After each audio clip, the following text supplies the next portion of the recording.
합독하겠습니다. 그런즉 내 사랑하는 자들아, 우상 숭배하는 일을 피하라. 나는 지혜 있는 자들에게 말함과 같이 하노니 너희는 내가 이르는 말을 스스로 판단하라. 우리가 축복하는 바 축복의 자는 그리스도의 피에 참여함이 아니며 우리가 떼는 떡은 그리스도의 몸에 참여함이 아니냐. 떡이 하나요 많은 우리가 한 몸이니 이는 우리가 다 한 떡에 참여함이라. 육신을 따라 난 이스라엘을 보라. 제물을 먹는 자들이 제단에 참여하는 자들이 아니냐. 그런즉 내가 무엇을 말하느냐. 우상의 제물은 무엇이며 우상은 무엇이냐. 무릇 이방인이 제사하는 것은 귀신에게 하는 것이요 하나님께 제사하는 것이 아니니 나는 너희가 귀신과 교제하는 자가 되기를 원하지 아니하노라. 너희가 주의 잔과 귀신의 잔을 겸하여 마시지 못하고 주의 식탁과 귀신의 식탁에 겸하여 참여하지 못하리라. 그러면 우리가 주를 노여워하시게 하겠느냐? 우리가 주보다 강한 자냐? 아멘. 오늘 설교의 주제가 무엇인지 아십니까? 네. 오늘 설교의 주제를 가지고 옆분과 함께 인사하시겠습니다. 하나님만 예배하는 추석 명절이 됩시다. 설교 끝났습니다. 올해는 추석이 굉장히 일찍 다가왔습니다. 이번 목요일을 연휴로 시작을 해서 금요일이 추석입니다. 그리운 부모님, 형제들 여러 만나시고 정다운 이야기 여러분 나누시기를 바랍니다. 명절에 또 고향에 오가는 모든 여정에 하나님의 늘 함께 하셔서 안전하고 행복하시기를 주님의 이름으로 축복합니다. 추석은 말 그대로 가을 저녁입니다. 가을의 달빛이 가장 좋은 밤, 밝은 밤이라고 하는 뜻입니다. 이 추석을 이 가배라고도 부릅니다. 이 가배는 추석을 일컫는 고호입니다. 이 가배는 우리가 이 가위라고 하는 말을 이두식으로 표현한 단어입니다. 이 가배는 이 순수한 우리말로 가운데 날 이런 뜻이 담겨져 있습니다. 이 가배가 첫 등장했던 책을 보면 삼국사기입니다.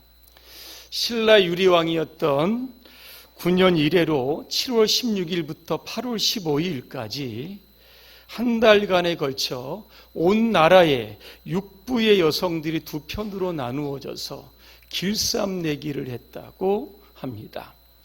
그 결과에 따라서 진 편이 이긴 편에게 술과 음식을 푸짐하게 장만해서 대접했다고 합니다. 이때 가무와 온갖 놀이로 한바탕 흐드러지게 놀았는데 이것을 가배, 추석이라고 부릅니다. 그런데 오늘날 이 추석의 의미가 조상을 숭배하고 제사를 지내는 날로 이게 바뀌어진 겁니다. 이 중국에 보면 한나라 때 제사를 지냈다는 기록이 있습니다. 그 이후에 주 1200년경에 여러분 잘 아시는 주희라고 하는 송나라 유교학자입니다.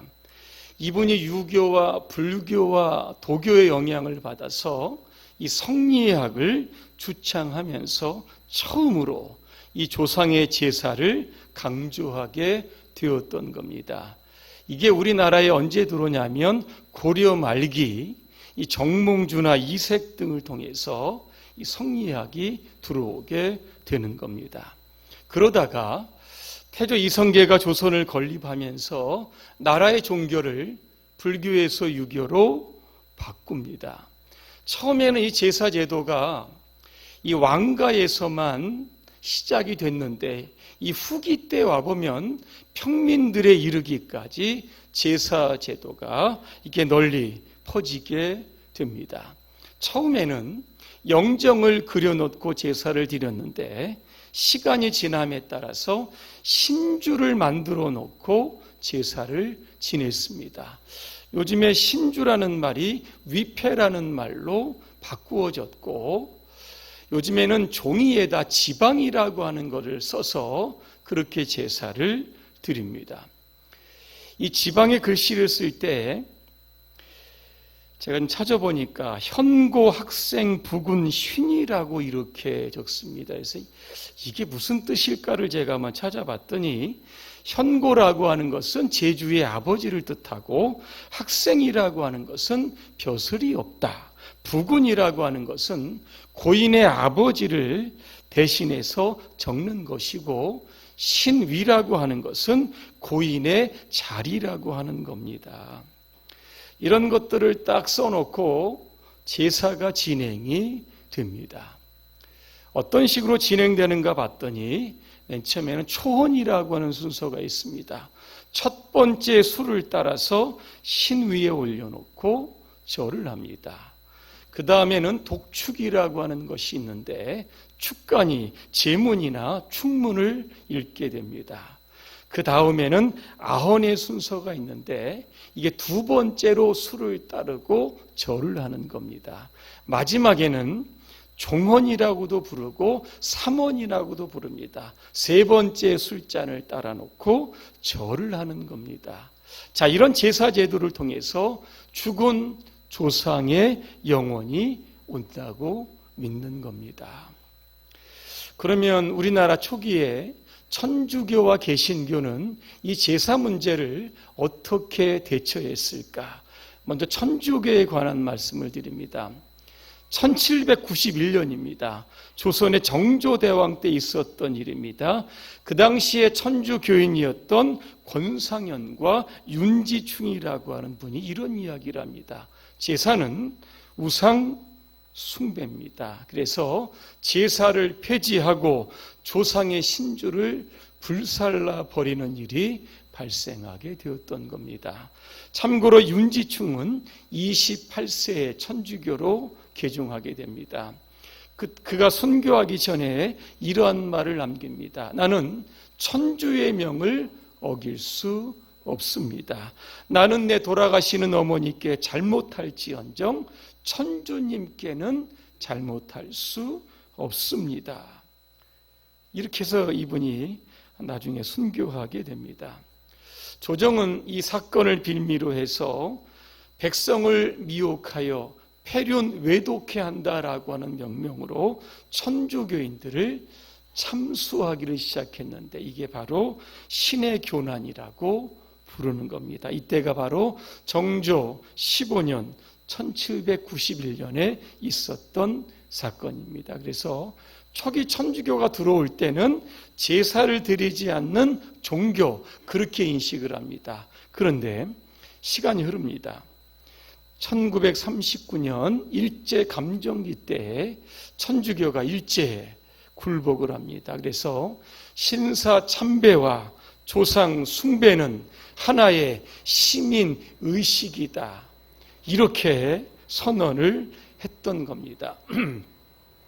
이로 인하여 제사 문제로 많은 어려움을 겪던 분들이 천주교로 개종하게 되었던 겁니다. 개신교는 어떠했을까? 초기 개신교 선교사들이 들어올 때 분명하고 단호하게 이야기합니다. 조상 숭배는 우상 숭배입니다. 그래서 엄격히 이것을 막았습니다. 그리고 사람들에게 세례를 줄 때 세례 예식에 여러 가지 9가지 선언을 하는데 첫 번째 선언이 뭐냐면 조상의 영을 섬기지 아니하고 오직 하나님만을 섬기겠습니다. 이렇게 세례 서약을 하게 했다고 합니다. 이것이 일제 36년 동안 계속 됨에도 불구하고 우리 성결교단은 신사 참배를 하지 않고 그로 인하여 또 교회 문이 닫히는 어려움을 겪기도 했습니다. 어떤 분이 이런 질문을 했습니다. 신사 참배는 죄이고 현충원 참배는 죄가 아닙니까? 광주 민주화 묘지의 참배는 죄가 아닙니까? 순국 선열에 대한 묵념은 죄가 아닙니까? 이런 질문을 어떤 분이 했습니다. 이 질문의 의도를 보면 이분은 신사 참배와 애국 선열들의 묘를 참배하는 것을 같은 성격으로 보고 있는 겁니다. 근데 이것은 엄연히 다른 겁니다. 아시겠지만 일제강점기의 일본은 군과 면 단위의 신사를 지었습니다. 그리고 우리나라 백성들로 하여금 신사를 참배케 했습니다. 이 동방요배라고 해서 일본의 천황이 거주하고 있는 천왕궁을 향하여 절을 하도록 강요를 했습니다. 이것은 일본의 천황을 신격화한 겁니다. 일본에게 천황에 절하는 것처럼 일본에게 무조건 복종하라고 하는 그러한 목적을 가지고 신사참배를 강요했던 겁니다. 그런 의미에서 이 신사참배는 우상숭배가 되는 겁니다. 그러나 애국 선현들의 모를 참여하고 묵념을 하고 그들의 희생정신을 기리는 것은 신사참배가 아닙니다. 명절이 되면 기독교인들의 고민이 있습니다. 믿지 않는 친척들과 함께 추석 명절을 어떻게 지낼까? 바로 제사 문제입니다. 그래서 어떤 분은 이런 질문을 합니다. 제사를 지내는 것이나 돌아가신 부모에게 절하는 것은 하나의 예의이지 우상 숭배는 아니지 않습니까? 다른 신에게 절하지 말라고 했지 죽은 분에게 제사하는 것을 금했다라고 하는 말씀이 어디에 있습니까? 이런 질문을 여러분 합니다. 오늘 설교는 이 질문에 대한 답을 여러분에게 드릴 겁니다. 우리가 기본적으로 알아야 될 것은 제사는 우상 숭배의 죄다라고 하는 이러한 입장을 가지고 오늘 본문을 우리가 한번 들여봐야 되는 겁니다. 질문하겠습니다. 사람이 죽으면 영혼은 어떻게 되는지 여러분 아십니까? 웨스트민스터 신앙고백서에 명확하게 이렇게 정의를 해두었습니다. 제가 그래서 한번 읽어드리겠습니다. 사람의 육체는 죽은 후에 티끌로 돌아가서 썩어버린다. 그러나 그들의 영혼은 죽거나 자는 것이 아니라 죽지 않는 생을 가지며 죽은 후에 영혼은 즉시 그것을 주신 하나님께로 돌아간다. 영혼은 죽는 것과 동시에 즉시로 구천에 떠돌아다니는 것이 아니라 그 영혼을 주신 하나님께로 돌아간다. 의로운 자의 영혼은 완전히 거룩하게 되어 가장 높은 하늘로 올라간다. 거기서 그들은 빛과 영광 가운데 하나님의 얼굴을 배우며 그들의 육신은 완전한 구속을 기다린다. 그러나 사악한 영혼은 지옥에 던져진다. 그들은 고통과 어둠 가운데서 대심판의 날을 기다린다.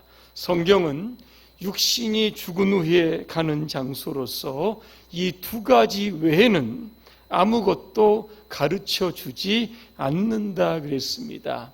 누가복음 16장에 보면 나사로와 부자가 나옵니다. 이 두 사람이 죽습니다. 그런데 나사로는 천국에 갔고 부자는 죽어서 지옥에 갔습니다. 그 장면을 들여다보면 사람의 영혼은 죽은 후에 천국과 지옥 이 두 곳 중에 한 곳에 고정이 된다는 겁니다. 천국과 지옥을 왕래할 수도 없고 지옥의 고통이 극심하기 때문에 그곳을 벗어날 수도 없다는 겁니다. 그런 의미에서 보면 사람이 죽으면 그의 영혼이 구천에 떠돌아다닌 거나 조상의 혼이 와서 제사의 음식을 먹는다거나 조상이 복을 준다라고 하는 것은 비성경적이라고 하는 겁니다. 이 국민일보에 나왔던 내용을 한번 소개해 드립니다. 이분이 예수를 믿기 전에는 아주 용한 무당이었습니다. 굿도 하고 죽은 영혼과 이야기도 하는 사람이었습니다. 그가 제사상을 차려놓고 제사를 지낼 때 보면 죽은 영혼이 와서 그 음식을 먹는 겁니다. 그때 그는 깨닫습니다. 사람의 영혼이 죽으면 구천에 떨어다 다니다가 제사상을 차리면 그 음식을 먹는구나. 근데 이분이 기독교로 개종한 이후에 놀라운 일을 발견합니다. 하나님께서 그의 눈을 열어주셨습니다. 제사 지내는 데 가보니까 조상의 영혼이 와서 음식을 먹는 게 아니라 귀신이 와서 음식을 먹는 것을 보게 되었다는 겁니다. 자신이 무당일 때 귀신이 자신을 속였다라고 하는 사실을 깨달았다라고 하는 겁니다. 여러분, 귀신은 누굽니까? 죽은 자의 영혼입니까? 아닙니다. 귀신은 타락한 천사입니다. 사탄의 졸개입니다. 성경에 보니까 사탄은 거짓의 아비입니다. 위장술의 천재입니다. 그래서 조상을 가장해서 제사상에 와서 마치 조상처럼 음식을 먹는 그러한 흉내를 내었던 겁니다. 그런데 아직도 많은 사람들이 이것을 깨닫지 못하고 제사상을 차려놓고 조상님 많이 드시고 우리 후손들에게 복을 주십시오 이야기하는 것은 바로 귀신을 섬기는 겁니다. 그래서 오늘 20절에 뭐라고 말씀합니까? 무릇 이방인이 제사하는 것은 귀신에게 하는 것이요 하나님께 하는 것이 아니니 나는 너희가 귀신과 교제하는 자가 되기를 원하지 아니한다 그랬습니다. 또 하나, 어떤 성도는 이러한 생각을 가지고 제사에 참여합니다. 나는 가족과 친척의 평화를 위해서 제사에 참여해서 절을 합니다. 하지만 형식적으로 하는 겁니다. 이렇게 이야기하는 분들이 있습니다. 그러나 그것이 비록 형식적이라고 할지라도 제사상에 절을 하는 것은 잘못된 일입니다. 왜냐하면 마음과 행동은 늘 같이 이게 움직이는 겁니다.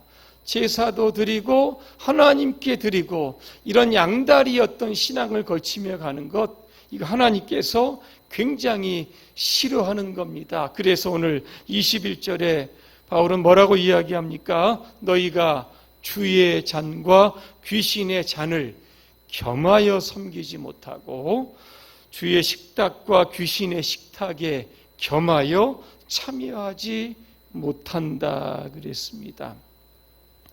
이 그리스도의 상 중에 최대의 걸작품이 있는데 이게 돌 월드센의 그리스도의 상이라고 합니다.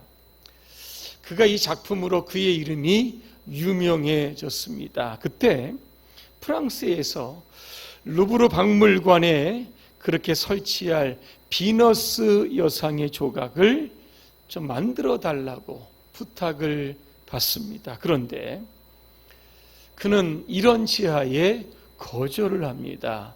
그 이유는 단 한 가지입니다. 그리스도의 상을 조각한 손으로 우상을 조각할 수 없다라고 하는 겁니다. 이런 일로 인하여 세계적으로 유명할 수 있는 기회를 스스로 포기했던 겁니다. 오직 하나님만을 섬기겠다라고 하는 뜻이 담겨져 있는 겁니다. 오늘 22절입니다. 제가 한번 22절 공동번역으로 한번 읽어드립니다. 우리가 주님을 질투하게 해드려서야 되겠습니까? 우리가 주님보다 강하단 말입니까? 나옵니다. 노여워하시겠느냐? 이게 원어에 보면 질투하게 해드려서 되겠습니까? 이런 말씀입니다. 하나님은 질투하시는 분입니다. 하나님은 우리가 하나님과 우상을 동격으로 놓고 섬기게 되면 대단히 질투하시고 우리에게 노여움을 베푸십니다. 출애굽기 20장 4절과 5절을 읽어드립니다. 너를 위하여 새긴 우상을 만들지 말고 또 위로 하늘에 있는 것이나 아래로 땅에 있는 것이나 땅 아래 물속에 있는 것에 어떤 형상도 만들지 말며 그것들에게 절하지 말며 그것들을 섬기지 말라. 5절입니다. 나 내 하나님 여호와는 질투하는 하나님인즉 나를 미워하는 자의 죄를 갚되 아버지로부터 아들에게로 3, 4대까지 이르게 하거니와 이렇게 되어 있습니다. 여러분, 그냥 장난삼아 형식적으로 만약에 제사를 드리게 되면 그 죄가 우리 후손들에게 하나님의 진노하심이라고 하는 결과를 가져오게 만든다는 겁니다. 그래서 우리는 출애굽기 20장 6절의 말씀처럼 나를 사랑하여 나의 계명을 지키는 사람들에게는 1000대까지 은혜를 베푼다 그랬습니다. 옛날에 독일의 어떤 왕이 신하들을 불러놓고 이런 질문을 합니다.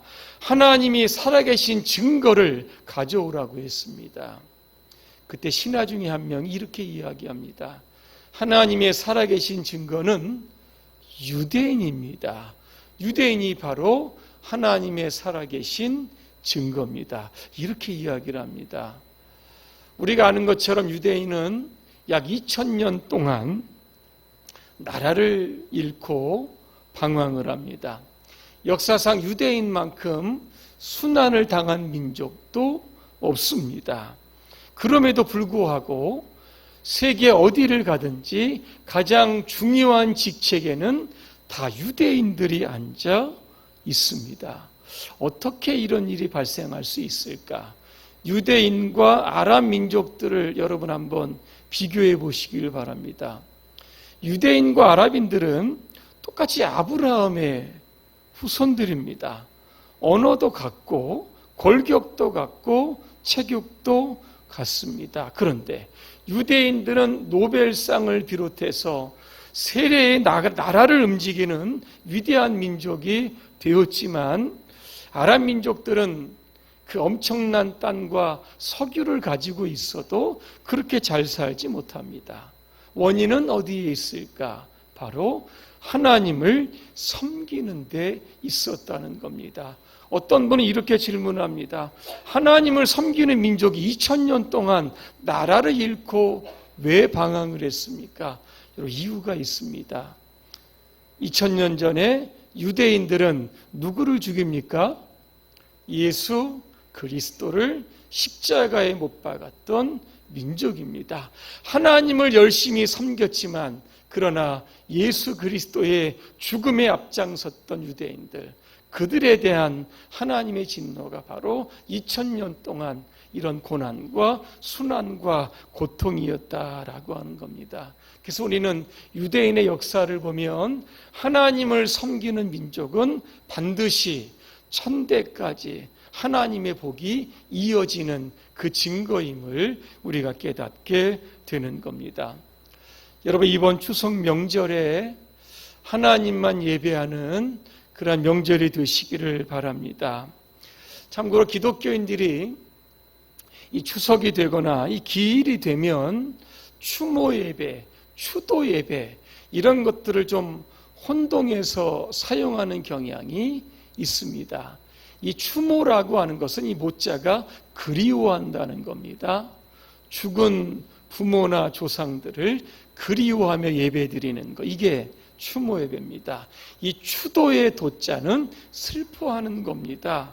고인을 슬퍼하며 예배드리는 것이 바로 추도 예배. 그런데 이 추모나 추도 예배는 사실 맞지 않습니다. 왜냐하면 이 예배라고 하는 것은 오직 하나님께만 사용되는 단어입니다.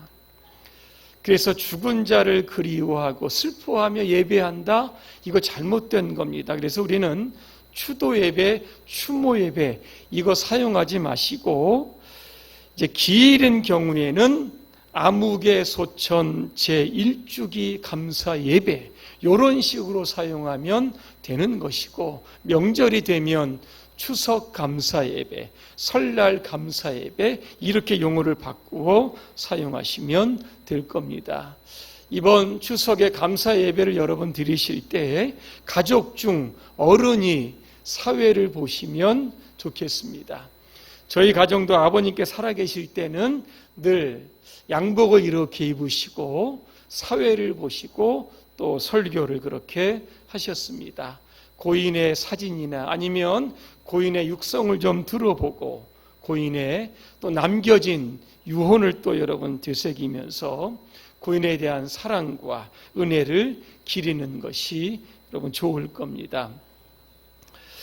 또 가족의 반은 신자이고 가족의 반은 불신자일 때 어떻게 해야 하는가 많이 고민이 될 텐데, 여러분 기도하시면서 기독교식으로 추석 감사 예배로 드리도록 여러분 잘 이끄시기를 바랍니다. 추석 감사 예배는 목적은 바로 이겁니다. 올 한해 풍성한 수확을 거둘 수 있도록 복을 주신 하나님께 감사하는 시간입니다. 그리고 살아계신 부모님께 갑절의 효도를 하는 시간이 바로 추석입니다.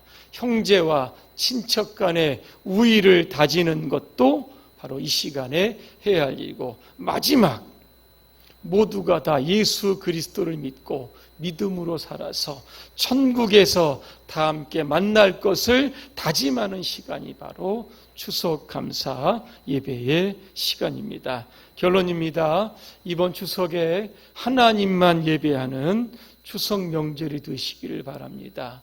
그래서 여러분과 여러분의 자녀와 여러분의 후손이 천대만대까지 하나님의 은혜와 축복 속에 그렇게 윤택하게 살아가시기를 주님의 이름으로 축원합니다. 기도하겠습니다.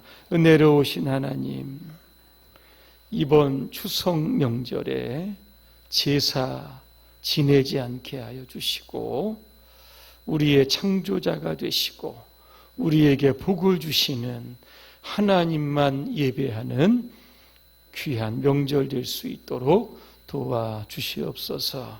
예수님의 이름으로 기도합니다. 아멘.